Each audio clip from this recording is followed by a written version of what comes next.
Thank you, everyone. To give you all a background on myself, my name is Brandon Leach. I have been working with SQL Server for a very long time now, since SQL 2000, actually, in various capacities, both on the development side and on the infrastructure DBA side. Today, I actually work for a company that is one of the world's largest hedge funds.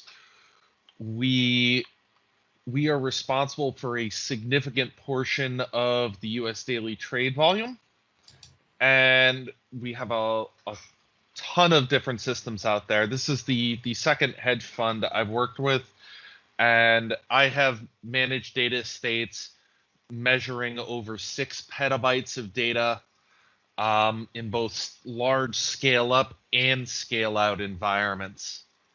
I am a former member of the Oregon SQL leadership team. I've been involved with user groups all across the country. I seem to move states within the US every 2 years or so. And I speak at a lot of SQL Saturdays. So what's the point of today? Well, the point of today is that, when I first started learning SQL Server, there wasn't much info out on the web about how to properly deal with corruption issues when they came up. And I remember learning at 3 a.m. one morning when we had a critical system database that suddenly had corruption. And that was honestly the worst time. I look back at that and I still see mistakes I made that I could have done a lot better. However, I wanted to kind of put this presentation together to help people who haven't necessarily run into corruption yet, so that they don't make some of the same mistakes I did, and so that they, it's less of a oh my, what's happening? Everyone's looking at me, and I don't know what to do type moment for you all. So what we're going to talk about today is what corruption is, what tools are available to us to deal with corruption, and really how we can set ourselves up for success. What is incident management, and how can we follow a process so that we end up at the best outcome possible? This is one of the scariest moments for a DBA. Really, it's one of the scariest moments for a company, because companies run on data. Whether that's a healthcare company where patient lives may be on the line if certain systems are down, or even just a retail company where they may lose a lot of money not being able to take in sales, right? So regardless, the impact of what we do as DBAs, developers, it's really important when you get down to it. We really do support the business. So we're going to start off with what corruption is, then we're going to go into what tools we have right out of the box that you can use today to handle corruption. And then we're going to move into this third phase where we talk about how we respond to corruption once it occurs. And we'll talk about things like how backups play into this, how incident management, all of that ties together to make for a real strategy. So for today's discussion, we're going to define corruption as physical problems with your data or log files. We're not going to talk about patterns within the data that may not be correct, which could be another type of corruption.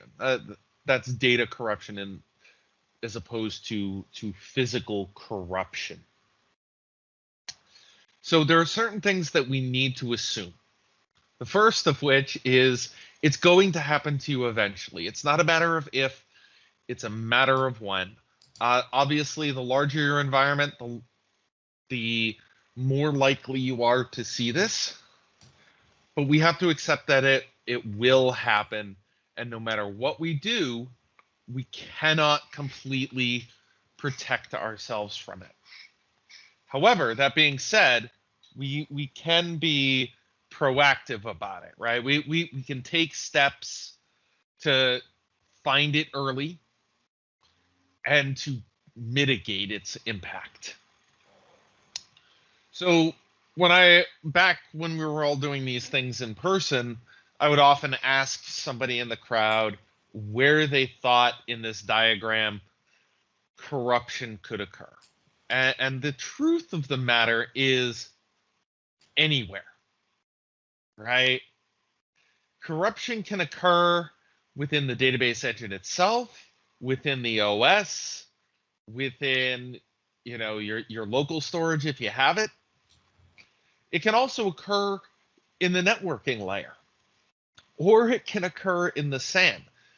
I will tell you this, more often than not, corruption is going to be introduced from an issue with your storage. Corruption happens, but it doesn't just happen, right? So 9 times out of 10, it's going to be something to do with the storage itself. So that's often a first place to look.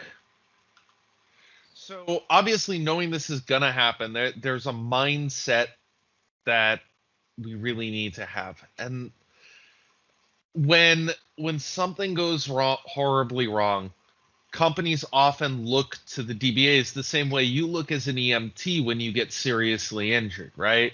You don't want your EMT to show up, look at you, and start freaking out. That's not going to be productive. It's going to increase stress levels. It's going to increase the likelihood of mistakes. We want to be calm. We want to be relaxed. And we can do that by, planning for this, by taking and documenting proper steps to monitor for corruption.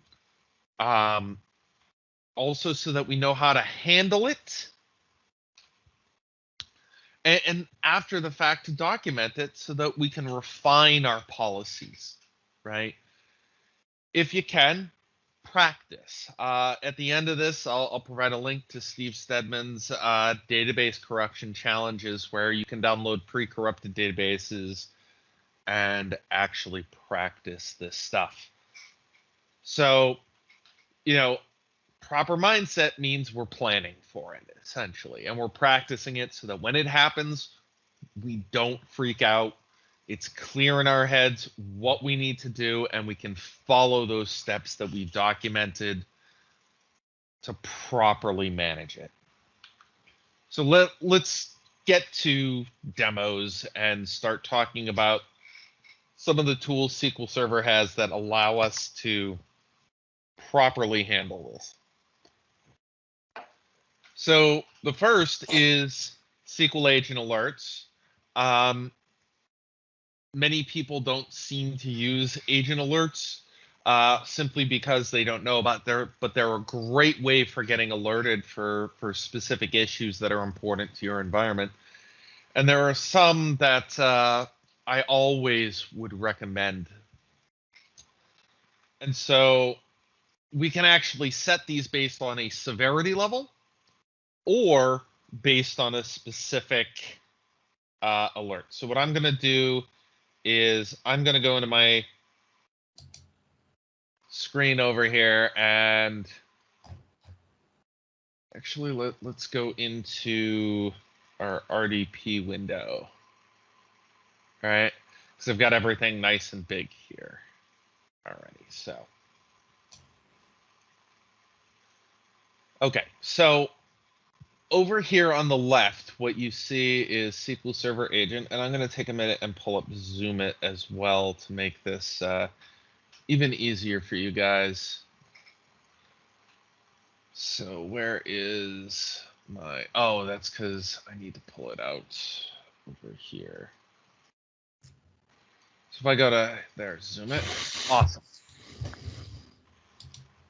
Oh, if I go and I look over here under SQL Agent, I can see alerts. And what you can see right here is that I pre-created a bunch of alerts. Severities 19 through 25 are stuff you absolutely want to look into. This covers a broad range of errors. Typically, as you get higher in the severity level, you're looking at more hardware failure or actual corruption. What I've done here is I've generated a script for you guys, which you can use to basically go and create all of these. I'll talk about the individual severity levels in a minute, but I've also included a few others like the 825 read retry required error.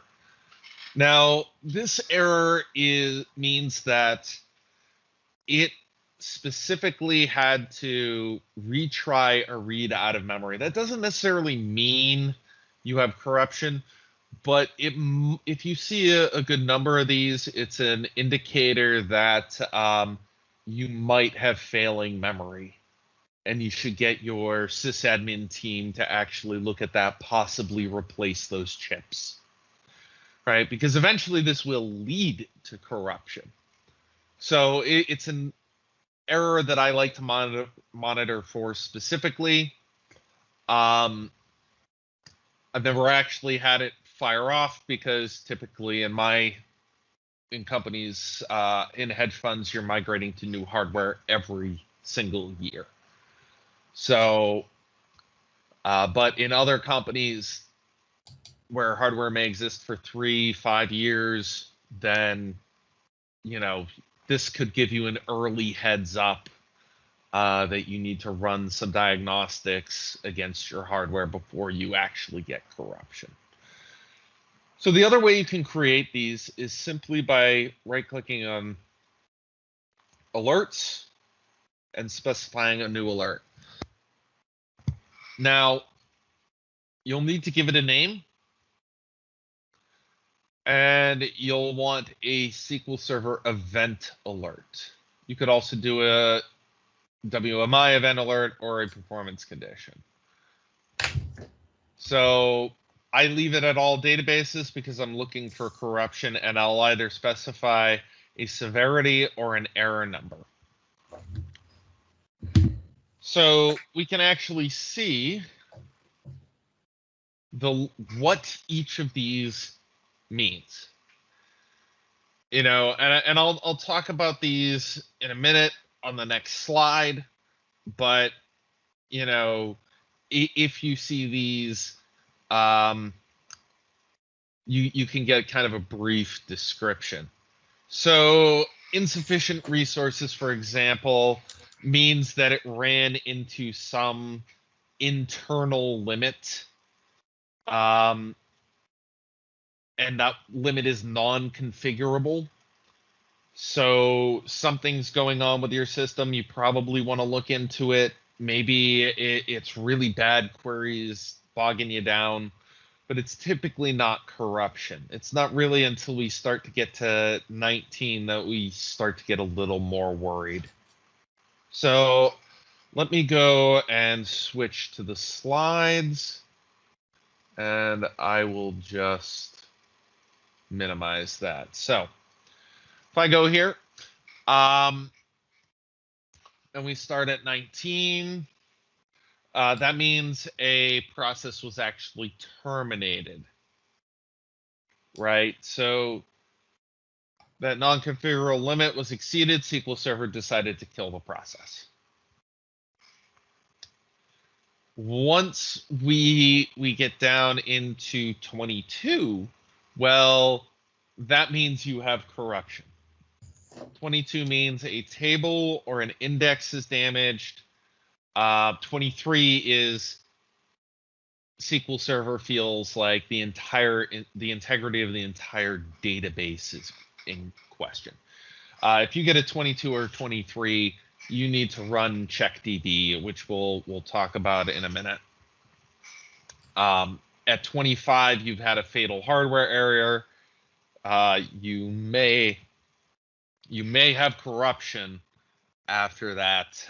In fact, your likelihood of corruption is high.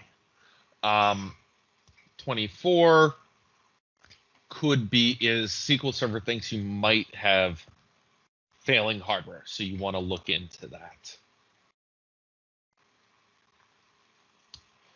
So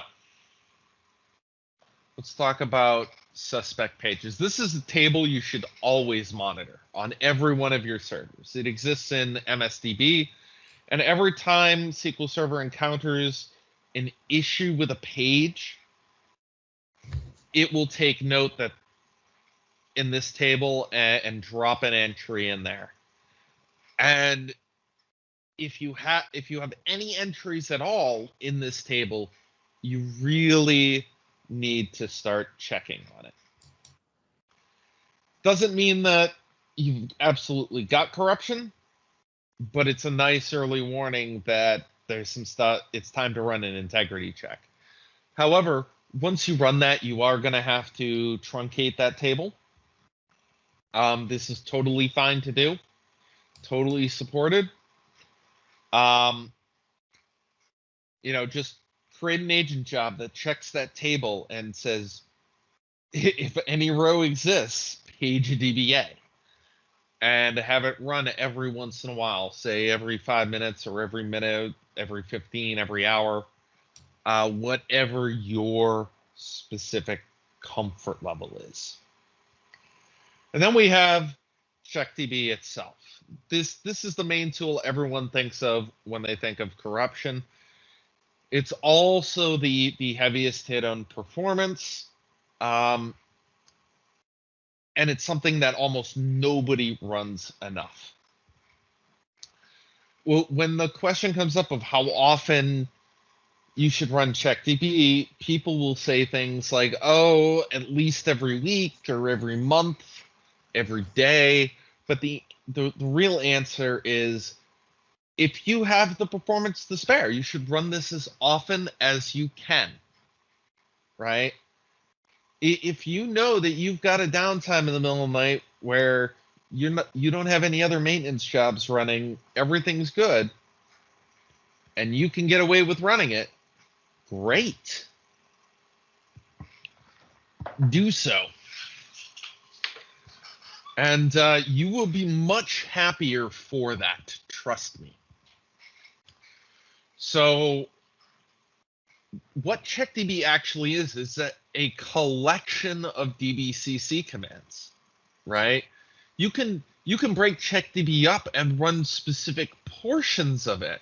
You can check for logical corruption. You can check for one night, check for physical corruption. Another, you could check just the constraints or the primary keys and do tables at a different time. So you can break this up even on a really busy system so that you're running just parts of it, and eventually throughout however long, getting to the whole running through all of the different checks. However, that being said, there's an option that gets people into a lot of trouble, and that's the repair allow data loss option. Problem is, once you run this, Microsoft will not support your database, and it will remove data. And you have no way of knowing what data it is going to remove, regardless of whether that's ahead of time or at the time of or after the fact, right? It does what it does, and it doesn't tell you. So you have no way of getting that data back unless you have an older copy of the database you can restore and do some sort of comparison against the old versus the new. Plus, you're going to need a new database anyways, because repair allow data loss puts your database into an unsupported state. At which point Microsoft will tell you to just restore from backup and end the support call there. So what is repair allow data loss for? It's for an absolute last resort option where you have no other options. So your business is on the line. You've exhausted every other possible option, and this is your only hope. That's when you try this. A lot of people, they read on the internet and they just run this, and I'm telling you, it ends badly. So let's go to CheckDB and start with the heart of this. Sorry, I need the RDP window. Let's go down to where I've got a pre-corrupted database here, and let's start looking at the output of that.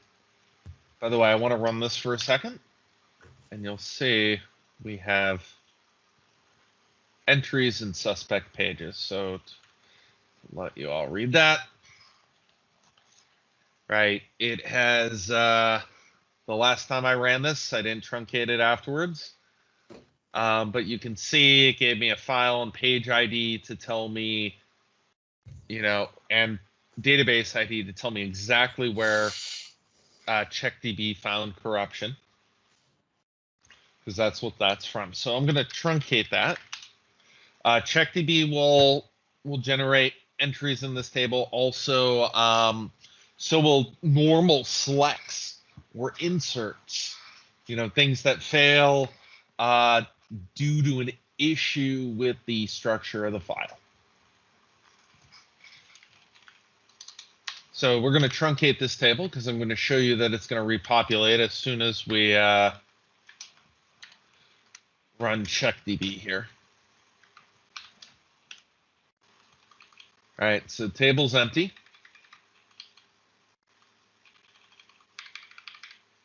Now, when I run CheckDB, if I just run it, it outputs a whole bunch of not so useful info. So to trim this down and make this something I can run as part of a job and output to a table, I use 3 options. All error messages, which means that any sort of error message will be included. No info messages. Otherwise, you get a lot of stuff like, hey, you know, I ran a check against the constraints and everything came up okay. No issues there, right? I don't want that info. What I do is I run CheckDB and I want it to output nothing unless there's a problem. And if there's a problem, I'm going to stick that data in a table. And that's why we have table results, which formats it like a table. So if I run this, right, you can see it found corruption. And if I had done this without that, it would have, we would get, we would just get text, right? We get this, it's a lot harder to read. So with table results, makes everything much easier. So consider using these 3 options together. You can then have an agent job that watches your table to see entries pushed in and page the on-call DBA. So let's actually take a look at this. I want to show you exactly what it's saying. And I'm going to point out something interesting here.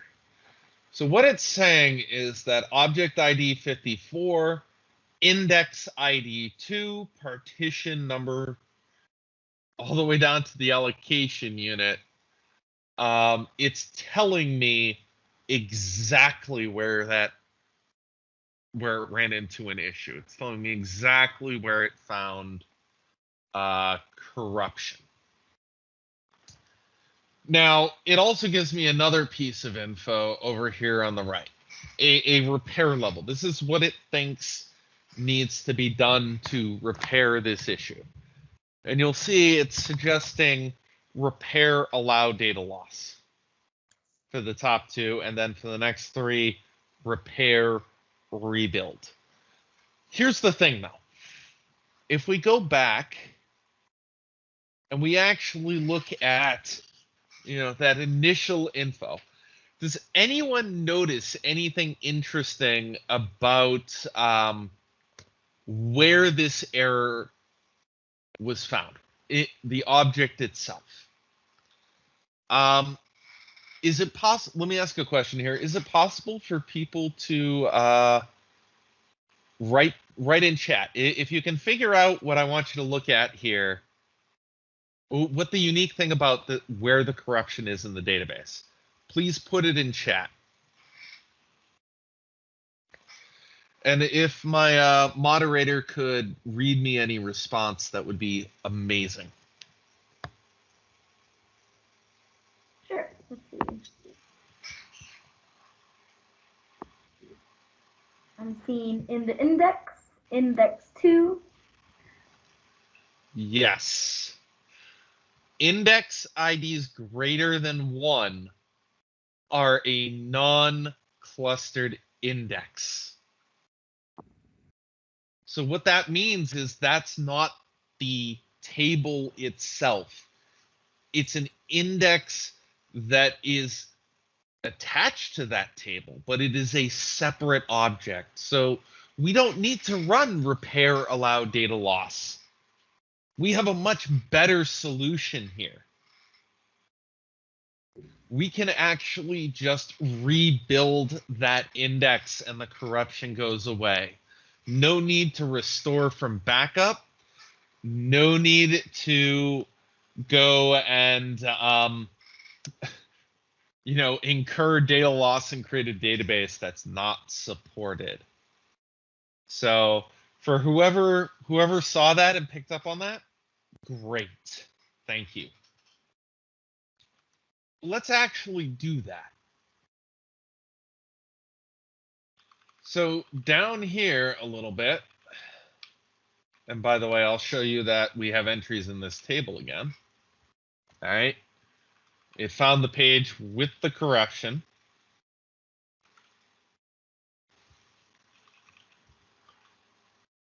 Let's see, where is my...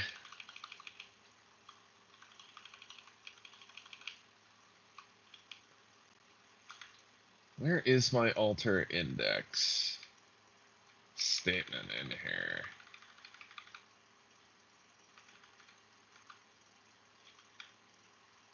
Ah, there it is. It was above where we were.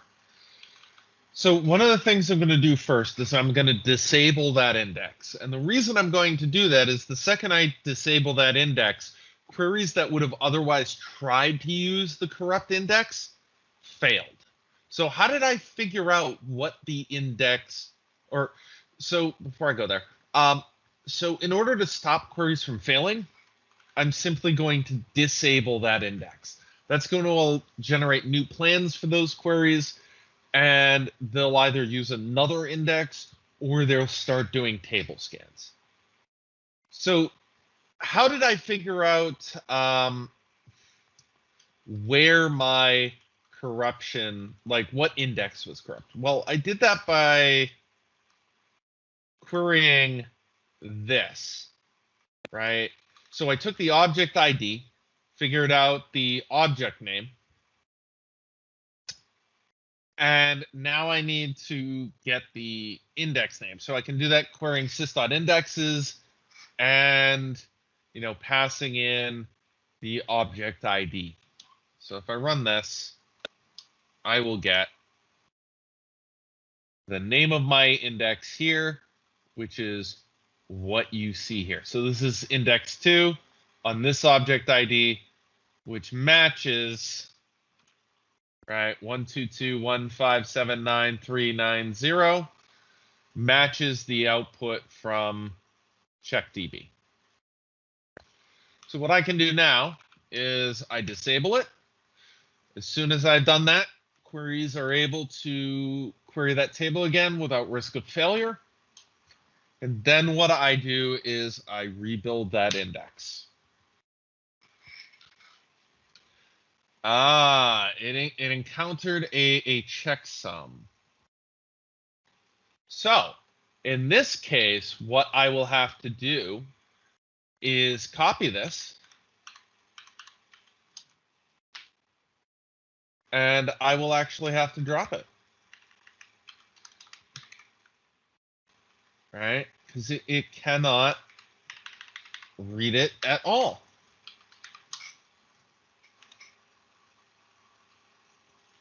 Oh, I didn't need to rebuild there. This was different from last time. By the way, when I pre-corrupted this earlier today. Ooh, that's not good. So, in this case, it is not able to read that page at all. The corruption is so bad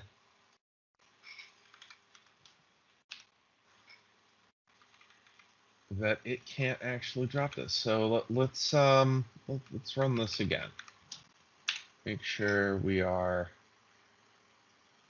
Yep. So our object ID. Ah, that's why.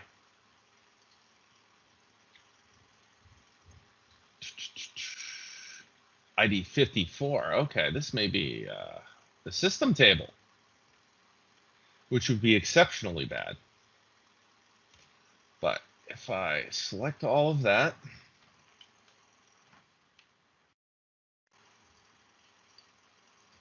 I'm going to copy that.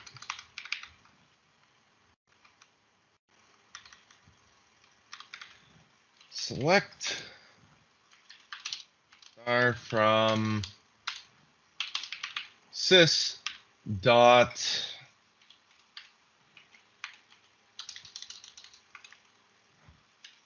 tables where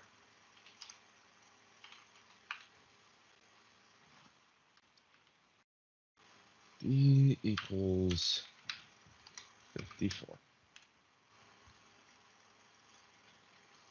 Sorry, I need sys dot objects.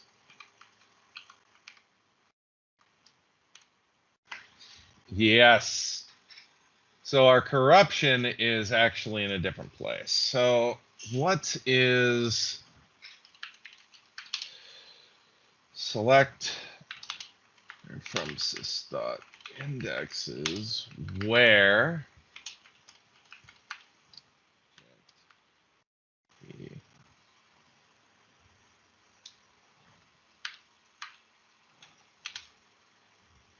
for and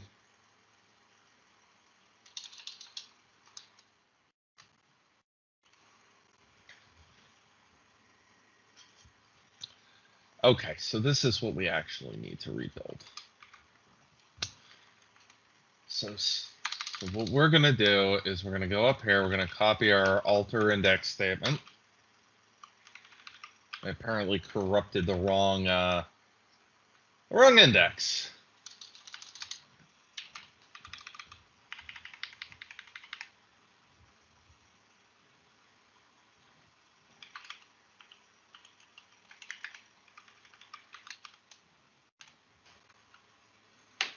Sys IDX stats.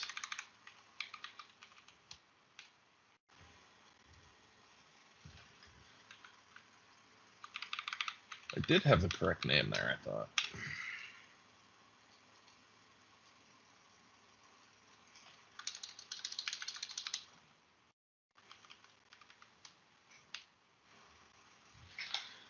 All right, so what we're gonna have to do is we're gonna have to go all the way down, and I think I have, it's either at the top or the bottom.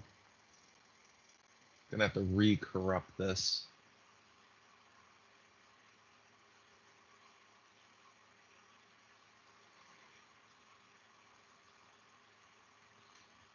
All right, so if I go to databases, customer,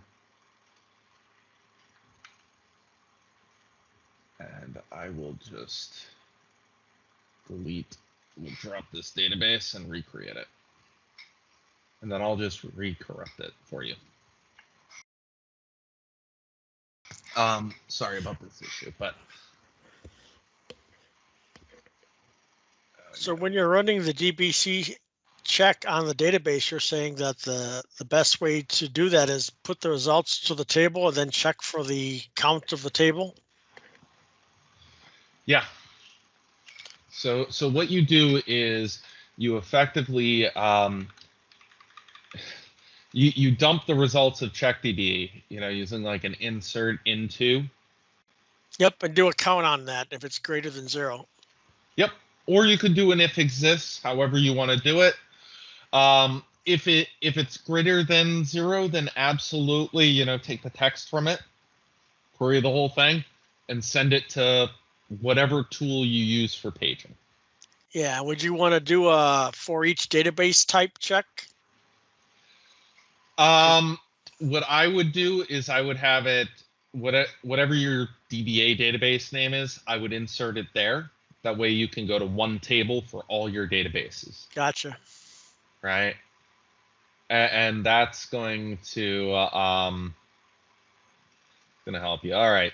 So I completely screwed up this demo with corrupting a system object. So I'm going to move on for now because there's still a lot of content. And what I'm going to do is just create a new database called corrupt. We'll create that, and then I can go through and say use corrupt, and I can recreate some stuff here. And then I will show you something that I originally didn't mean to show you, just so that I can get it good. All right. Okay, so what we have here is we have a database, and we have tables, and we have corrupt me. So I am going to go and grab another script from here. And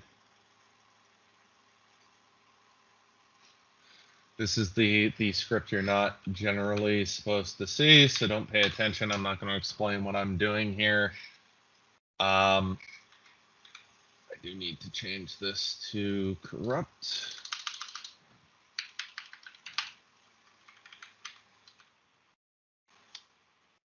And before I do that, what I need to do is go and look at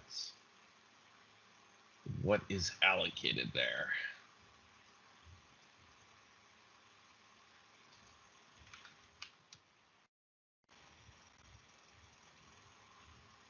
So, index ID 2, 352, so that's good. So I'm going to run this. Just pretend you didn't see this.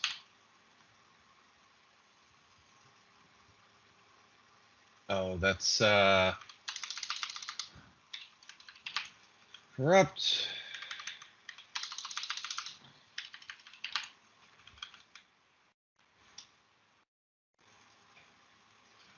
There we go. So once that finishes, now we can go back here and we'll run CheckDB again, and we will see our corruption, and it should be in the appropriate place. Page 1, 352. So we know exactly what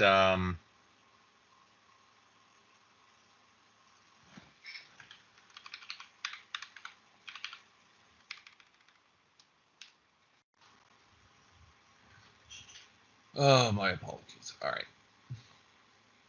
Indexes, what's the name of that? IDX2 name, that's why. There we go.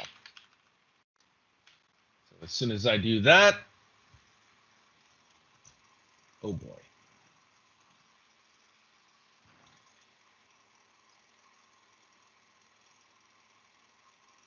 So in this case, what we would have to do is we would likely have to actually restore, because something's going on. I'm gonna have to rebuild likely this machine. Likely something else is corrupt somewhere else in here. So this is actual DR now. We are, however, down to 20 minutes. So I'm going to move on. If I just pick another database, I'll show you what it looks like when it would come up clean. So if you do weekly DBCC checks, you'd have to restore the database every day until the corruption no longer exists? No. So what DBCC does is it tells you, CheckDB does, is it tells you if there is corruption. What you would do in that situation depends on the type of corruption, and that's what I'm trying to get to. Yeah, if it's an index, you could simply just rebuild the index. As long as it's not a clustered index. Yes. And that's what I was trying to show, but I screwed that demo up. But if it's a clustered index, you would just script it and then drop it and recreate it? Yeah. Okay. You can totally do that. However, if it won't let you drop it, that likely leads me to believe, like in the case you saw, I had actual corruption in a system table too. So that's a problem, right? That means no matter what I do, I'm not going to be able to necessarily fix the issue with the non-clustered index until I fix the issue with the system table.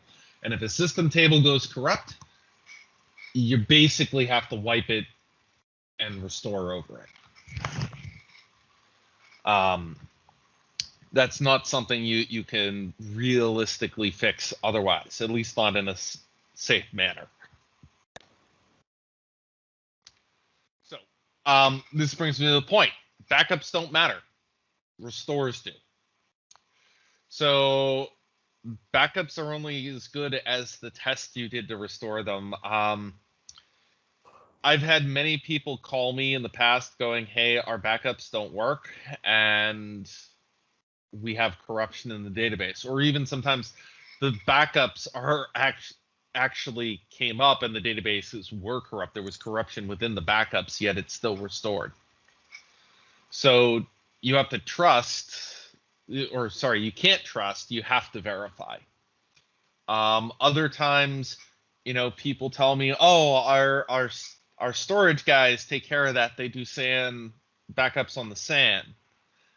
Or the VM, we're doing VM snapshots for backups. You don't have to worry. And the problem is with either of these technologies is they are a point in time snapshot. And if a single transaction comes into your database during that process, your log and data files could be out of sync when they try to restore that. And it's not a small chance. I've seen it come up in suspect mode about 60 to 70% of the time. So you've got about a 30% chance of your VM, coming up and being okay after something like that. Unless they're absolutely idle. But even if the system internally runs some sort of transaction, which it does, you're in trouble. That snapshot, you're looking at data loss because you're going to have to recreate the log file in that scenario. So do not trust SAN and VM snapshots. Clusters and availability groups aren't a panacea either, right? While availability groups will actually do page level restores where they'll go to a secondary and say, hey, I'm corrupt. I think I'm corrupt. Can you give me a copy of your page? They'll try to fix things like that, which is great. But it's quite possible that, corruption gets introduced and it's not in a point where the availability group picks up on it, right? And so you could go to fail replica and all of a sudden you've got corruption now and queries are failing as a result. We don't want that. So how do we test restores? Well, if you're using log shipping, you are testing your backups.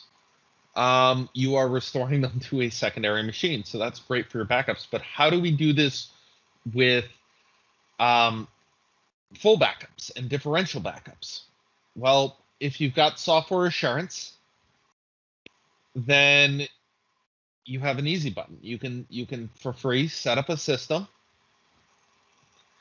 and you want to make that system as fast as you can, because what you want it to do is you want that system it to be sized as big as your biggest production system and as fast as you can make it. So, throw in locally attached NVMe drives.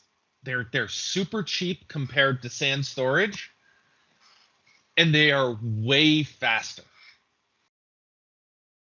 And what you'll be able to do is you'll be able to, after you take a backup, immediately copy it over, and have a job that watches for incoming backups and just starts restoring them. Runs through every single database you have. I've worked on systems where, we spent a small bit, like maybe $20,000 or so on NVMe drives, and we could restore every database in the company in a day. And that's cool, right? You can test these things lightning fast, and your backup was good. I like to put that in the DR data center so that not only is there a copy off-site, but so that we can actually get this stuff out there and test it across the wire. So if we do have to do restores from over in DR, we or pull from the DR site, we know at least in the DR site that backup was good at that point. Was there a question?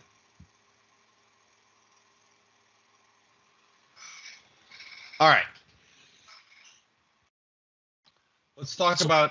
Go ahead. So what happens if the company doesn't really have the resource to give you the fast disk like that? Well, do they have the resources to buy a SAN? Because NVMe drives today are actually like a tenth of the cost of buying a SAN. You can get super fast NVMe drives for way less than the same amount of storage would cost you in SAN format. It's dirt cheap.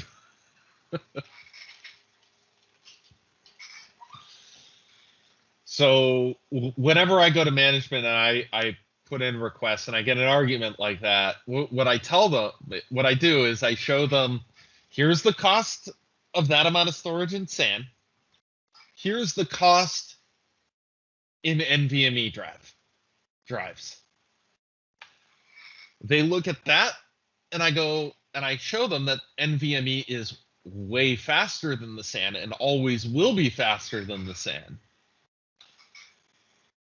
And they have no argument after that. So management understands costs. They want to save money.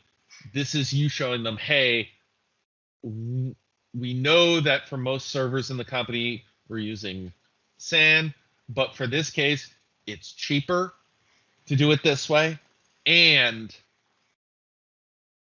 it's faster. This gives us more for less. This is one of those rare exceptions to the pick 2 out of fast, cheap, and easy, where you actually get all 3 by spending less money. All right. Any other questions on that?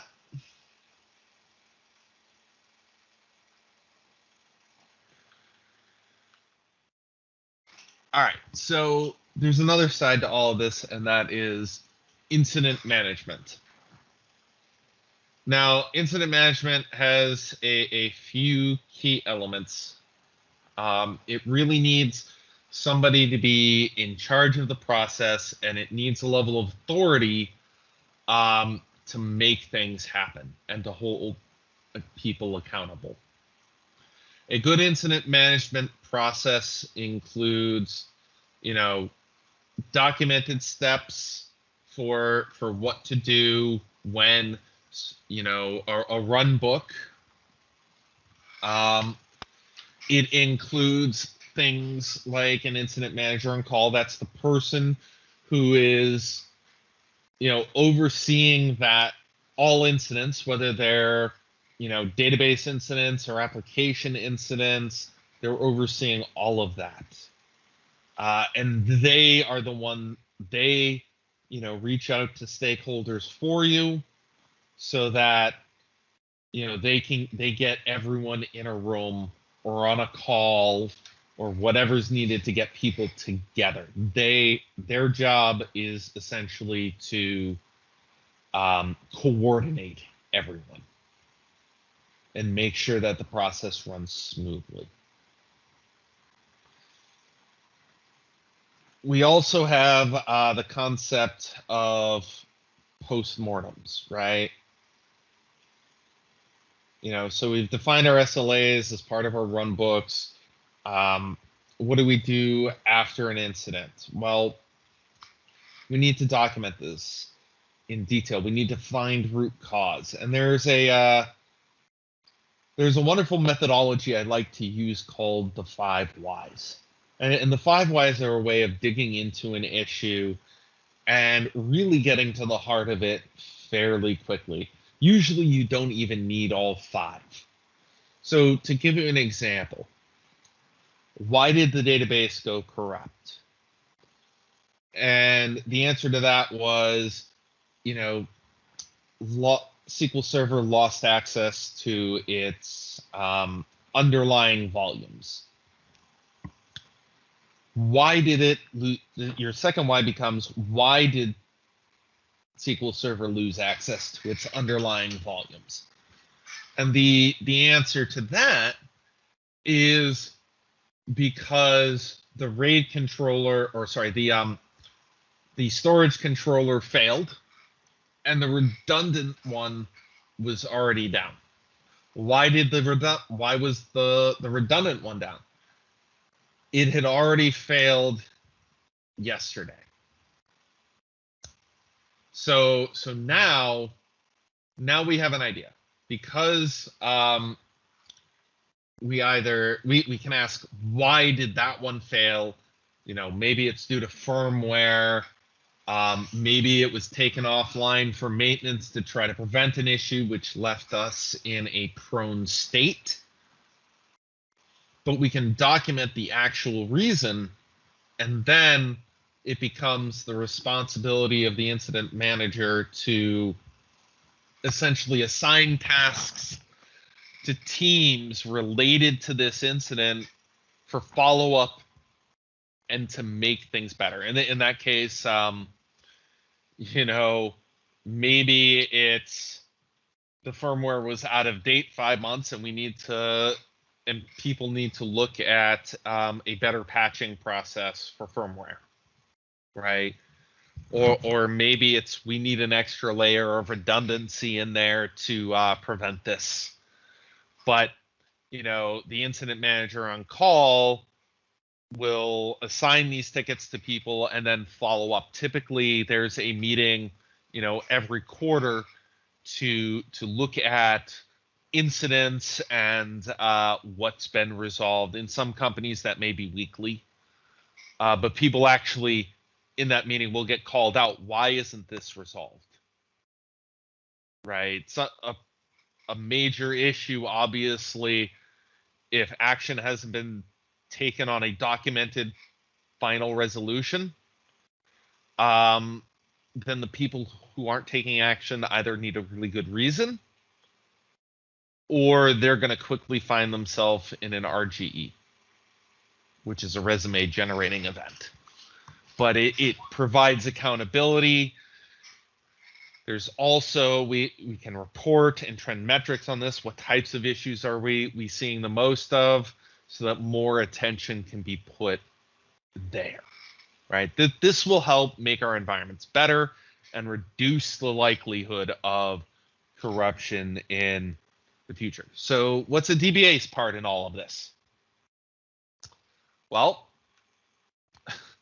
the first thing you need to do is take a deep breath. Right? Relax. Don't freak out. Just take it easy.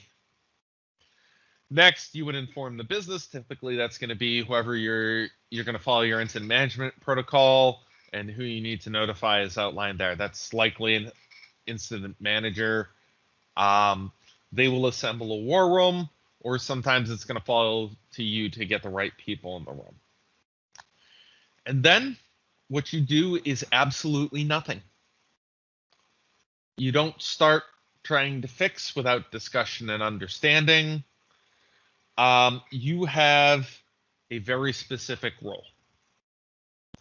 Your job as a DBA at this point is not to make decisions.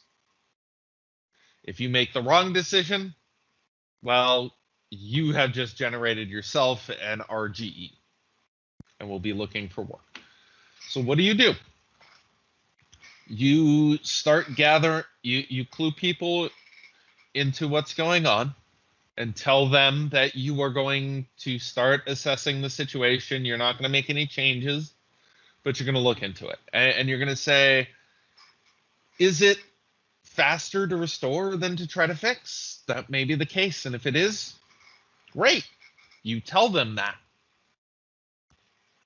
And they're going to ask you for other options. And you give them those. And you let them make that decision. But you at least want to be able to answer these questions, right? You want to know the timeline, what happened. They're probably going to pull in a sysadmin, whatever sysadmin's on call, and get them looking at it as well, right? And you're going to start piecing together what happened. But it's the stakeholders who are going to make the final determination on what to do. You got to remember, you need to work this as a group.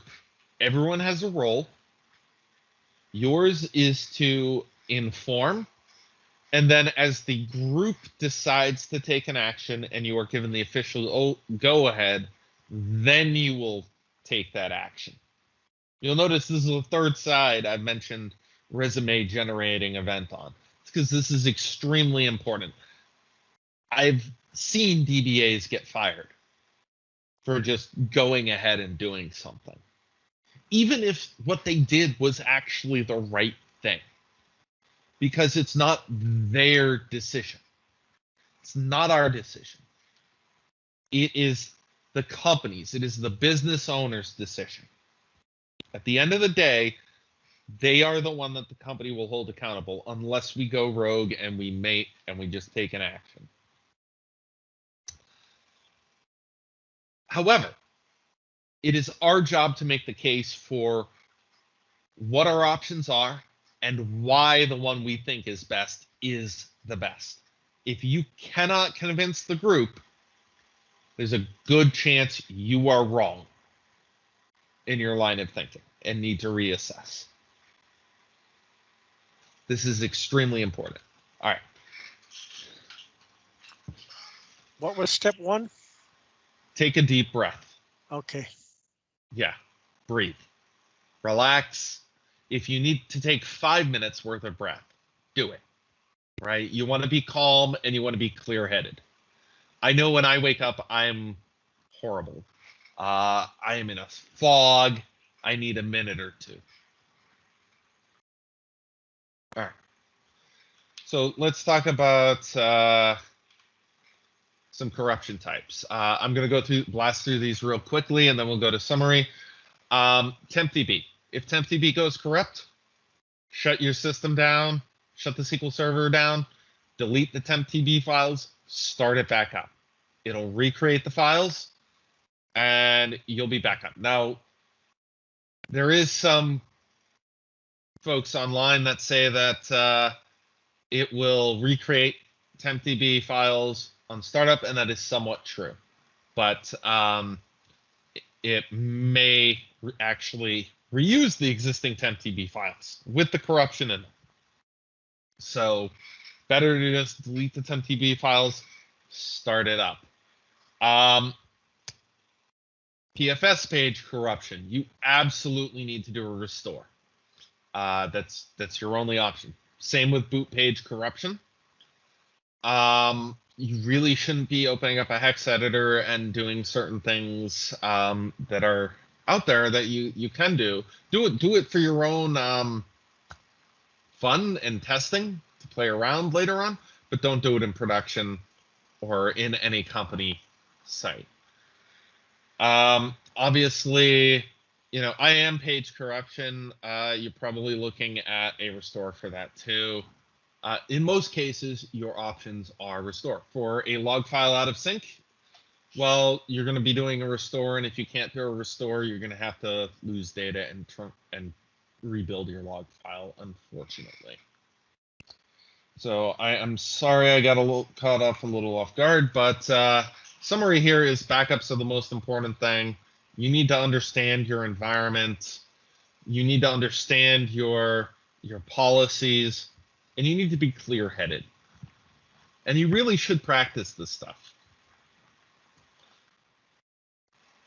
Some great places to go. Paul Randall, well, he wrote CheckDB. And he actually, I think, holds a patent on it.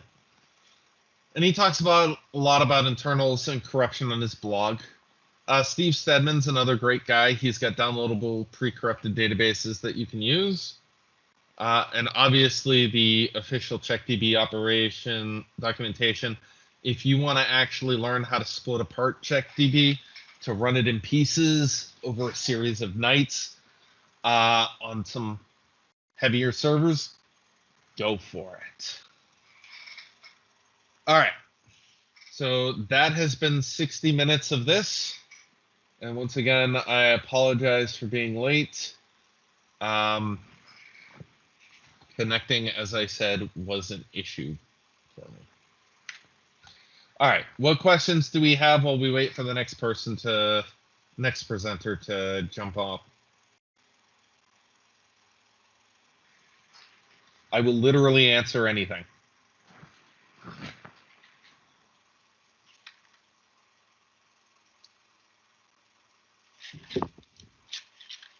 How many RGEs have you personally performed?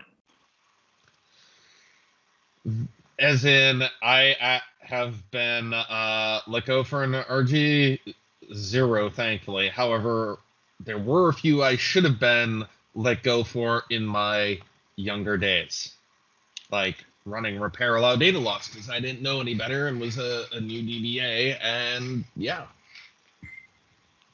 I hear you. Every DBA is going to make an RGE at some point. Every sysadmin is too. I mean, we all make mistakes. In my case, I immediately went to my boss and I said, look, I screwed up. Could have done this better. Here's how I'm going to make sure I do better going forward. And that was enough. So then once you did that, you said you had to go to another database because it's no longer supported by Microsoft? Yep. So is it a backup and a restore, or what do you have? A backup and restore will do that. Yeah. Okay. If you're restoring from backups to a known good, that is a new database. The old files are wiped out and new ones are placed. So, or you may have to copy all the data out that you can get out of the old database into a new database. I wouldn't recommend that option. I'd go with the backup, with the restore. So when would you go, whoa, let's phone Microsoft and log a support case instead of trying to fix it ourselves? So, if I'm running CheckDB and it is like what you were seeing earlier, where I had system table corruption that I actually wasn't expecting, I would be going to Microsoft at that point. The fact that I created a new database and it also had that corruption tells me I should be opening a support ticket with Microsoft. If I don't know what I'm doing, I'm not as experienced with this specific type of corruption, it's worth opening a support ticket with Microsoft, right? If you have any inkling that maybe you want some help with something you're not as familiar with, absolutely open a ticket. That's what they're there for. That's why your company pays money. Right? If there's even a question, I open a ticket. I still do it today.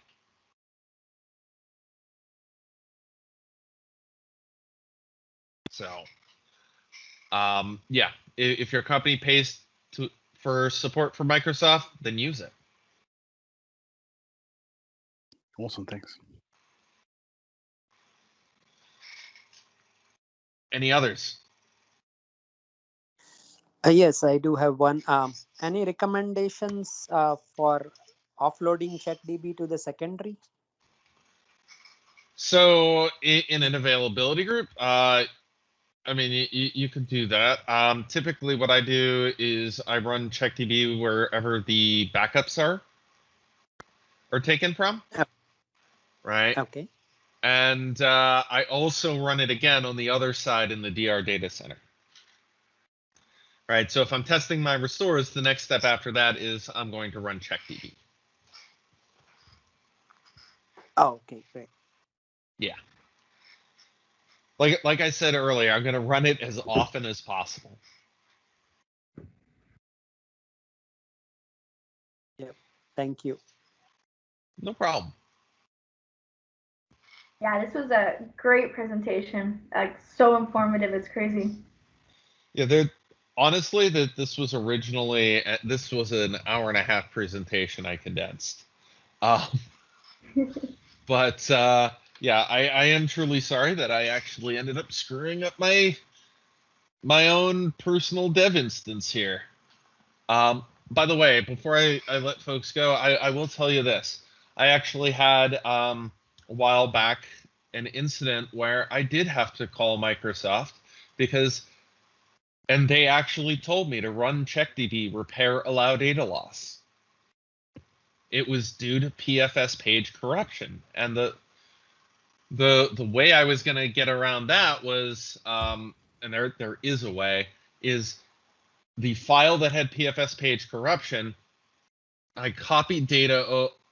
I created a new data file, did a shrink empty file on the old file to move the data over because there was no issue with the database that's out of that one PFS page. But I couldn't get all the data out because there was some metadata about that PFS page that couldn't be read that was needed. So Microsoft told me to run repair allow data loss, and we were able to get that system back up. And to give you an idea of what that system was, it was an inventory CMDB about all our SQL servers in the entire environment that was collecting data every minute, every 5 minutes, every 30, every hour, and so on. And it was about 15 terabytes of data. So we needed to get that thing back up sooner rather than later. So this bought us time to, do an actual restore the database and then copy data over. So there you go. If Microsoft says to do it, you do it.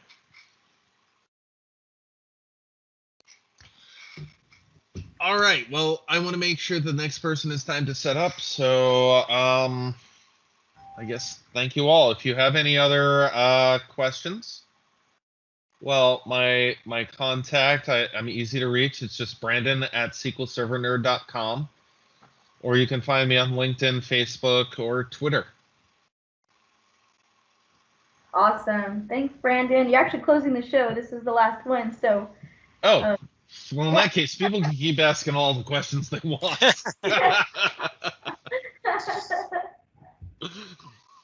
I am perfectly happy. This is the most social interaction I've had in a while.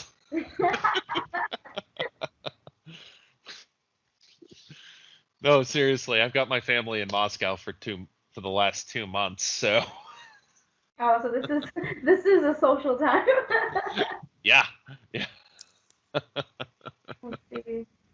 Are you in the East Coast? Yes. The thing is, I move states every 2 years with my family. Mhm. So I'm actually moving to Chicago in September. Oh, wow. Yeah. And it's, I mean, before I lived in Connecticut, I was in Portland, Oregon, and then San Jose before that, and I grew up in Boston. So, lots of moving. That sounds fun sometimes. Yeah, it does get old after a while. Not to complain, but it does get old. Definitely keeps things interesting, huh? Yes. Um, Currently I'm in Connecticut in the New York City area. So. All right, let's see. Anybody have any other questions? I thought I saw a hand up and then it went away. So give you a little bit of time. Yeah, well, we'll give people a little bit of time if they think of anything. Meantime, Do you have the What? link for the feedback? Because I want to make sure we leave good Oh, feedback. definitely. Here, let's do that. I'll share. I do appreciate that, especially after the demo issues. Oh, of course not. It really wasn't that. Oh no, 5 stars all the way. Let me get the right one. Hold on, guys. I like the first thing you did after you saw that you corrupted the wrong thing was you took a deep breath. Yeah, yes. Follow my own advice. I'm actually going to end up having to rebuild that instance just to be safe. There you go. Can you guys see the feedback slide?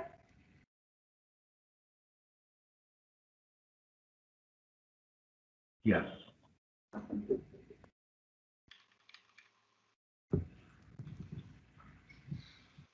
You know what? Let me once you've got that, let me show you some bonus stuff here. Because I've got you probably noticed I got a suspect DB database, and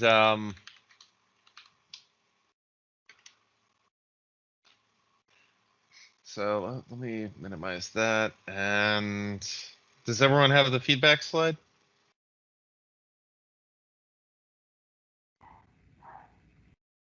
I want to show you guys something I can really. always back up afterwards. I was going to keep it on for 10 minutes afterwards as well. Okay, so if I go back here and you guys can see my screen again, Yeah. you'll notice over here I've got a database called suspect DB, and it says emergency. It's not actually in emergency mode. I'll discuss what that is, right? So if I try to bring this database online, where is bring online? This is actually going to run and fail. And the reason it fails is because of a logical consistency based IO error. So this is different from the sync. This is different from a log file being out of sync. So what can I do? I can't get in there. The database is not accessible. Well, here's a little trick. There is an undocumented mode for that a database can run in, called emergency mode. If you are in a situation where you absolutely have to get into the database to try to pull as much data out of it as you can run this statement. The second you do that, you'll notice the state of my database changed. But if I hit refresh, it's now in suspect. Now I can go in, I can see objects, I can query them, and I can try to, fix whatever is wrong with that database. Now, if if I go here and I am going to comment that out for a minute because I want to know exactly what's wrong with this database. And as you can see, it's really screwed up. Found 104 issues. And it doesn't know if it can fix those. All right. Well, some of those are actually info messages. Let me add that. We'll rerun this. Right. It doesn't actually see any issue with the database. Yet we know that there's corruption in the database, right? That's kind of a problem. So if I set this back offline, I try to run this, well, we can't. So let's go back to emergency. So the only way to get in here is emergency, but emergency doesn't actually tell us, you know, we run CheckDB and it looks like everything is fine. Again. So what I'm going to do is come in here and I want to show you what happens when you try to run this. Right? We have to be in single user mode. And it's going to go here, but you'll notice it's saying that a log file already exists, restore chain broken. So this at least gives us direction. Right? There's an issue with the log file on this server. So I'm going to set it back offline. And then I'm going to go to that instance location. And I am going to go to SQL Server. The instance, because we're using default paths.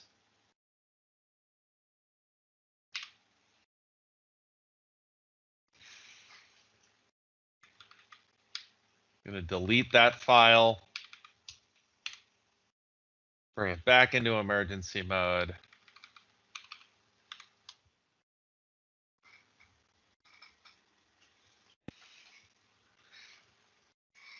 Now I have a new log file. Was in the previous log file. That data is gone. And I've marked it with repair allow data loss. So that's less than ideal. However, you know, let's set this back to offline and then we'll online it. And even though we've lost our, we've lost our log file and all its data, we are in fact up. And we are actually recovered. However, we've run repair allow data loss. So Microsoft will not support this database anymore.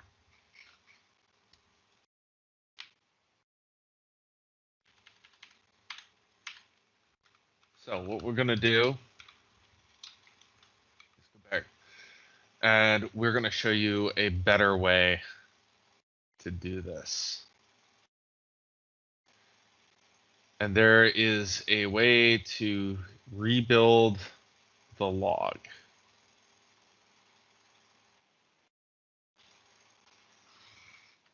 Where are all my rebuild statements? And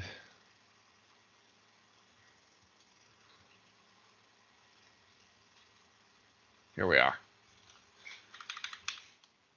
Now, we also could have done this from emergency mode. This would have been a supported version. This will not cause, this is not the same thing as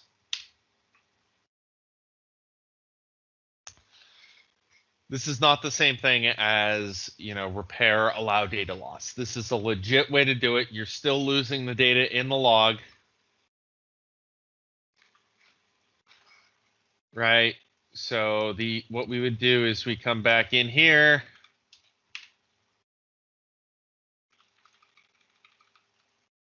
And we would say alter database, rebuild log after we delete it. So again, that's how we handle that. This is the ideal version, the ideal way. Obviously, if a restore is an option, right, maybe then you might want to go with that instead. But this at least gives you something. This is the preferred method. This is the method you should not use. Hope that makes sense.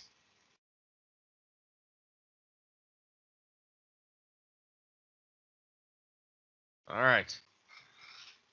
So there's some bonus content for you. If I'd realized this was the last session, honestly, I would have just asked if you wanted me to keep going and spread it up, given you the full hour and a half. I'm sure people would have stood too. Yeah. Let's see. I'll put back the Yes, the question was, did I drop the log file before rebuilding it? And the answer is, what I did was I offlined the database, deleted the log file, and then altered its state to emergency mode, which brought it semi-online. And then I could run from emergency mode, I could run commands that I otherwise would not have been able to. So, yeah.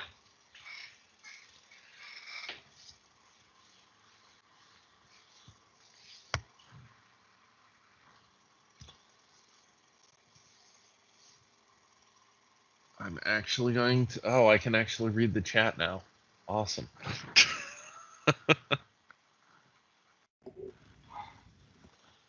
All right. Any other questions before I go?